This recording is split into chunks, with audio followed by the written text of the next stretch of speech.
Well,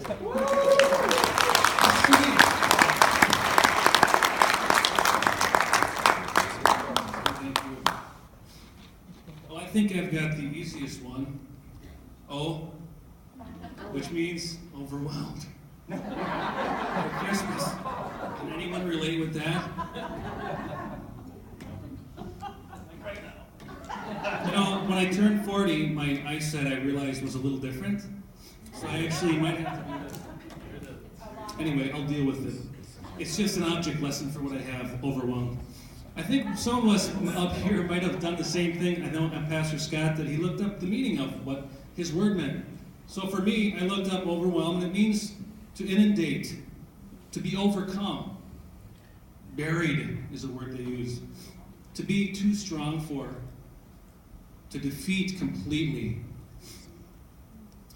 And I hope that no one would ask, or no one would lift their hand if I said today, who's decided to be overwhelmed this Christmas season?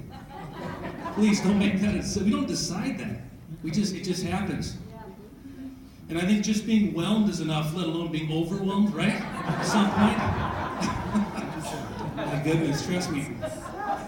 A lot of times I'll mention that I have 6 kids, a lot of you know that, and I've got a little experience with the overwhelmed part. There are certain times at home that might be overwhelming.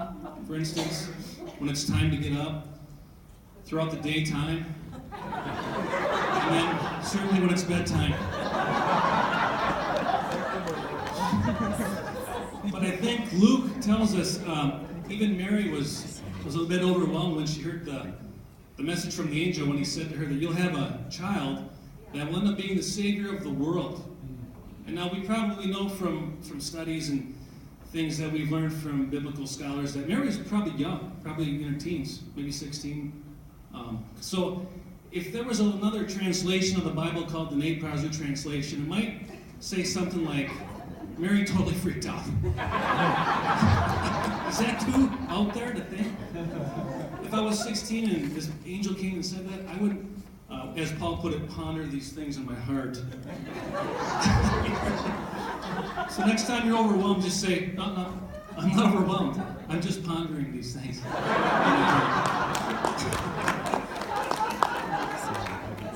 But can you relate to that? I hope you can turn that into something a little better than overwhelming or feeling buried. I felt that once when I went Black Friday shopping. It's a little overwhelming for me. I'm not a shopper. But maybe this Christmas, there might be some family sore spots that might have to be tiptoed around as we go to Grandma's house to eat. Or maybe there's been stress in a marriage because of maybe a wayward teen. I've had issues with that in the past. And maybe you haven't lost as much sleep in your life as you have during this Christmas season. Maybe the kids, like Pastor Scott said, aren't going to be getting as big of a Christmas as you would have hoped because the budget just won't allow for it. And the bills maybe have been slipping a little bit because you've been putting them off because there's people coming over at 5 o'clock. And I don't have all the food bought, and now I have to microwave the turkey because I didn't do all the stuff. I didn't buy enough presents for this person or that person. And if I'm late one more time to work, I face maybe getting suspended. Maybe I've been up sick at night, worrying over somebody I love. Maybe I've been up at night over a sick child or visiting someone in the hospital. And I just can't make it to work on time. But what would God say to that?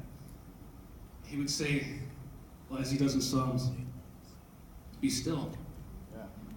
And know that I am the Lord. Know that. Don't think it or maybe believe it. I hope it is. Know that I am God. Sometimes we just say, Lord, it's too much. I can't do it all. I need some help. It's too much. I feel buried. I feel completely defeated.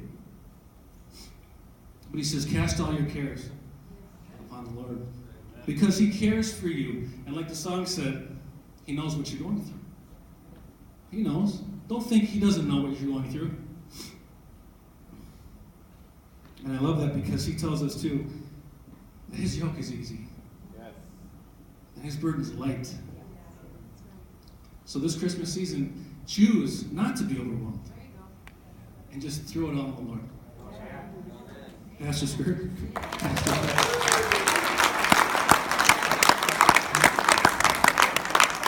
So E is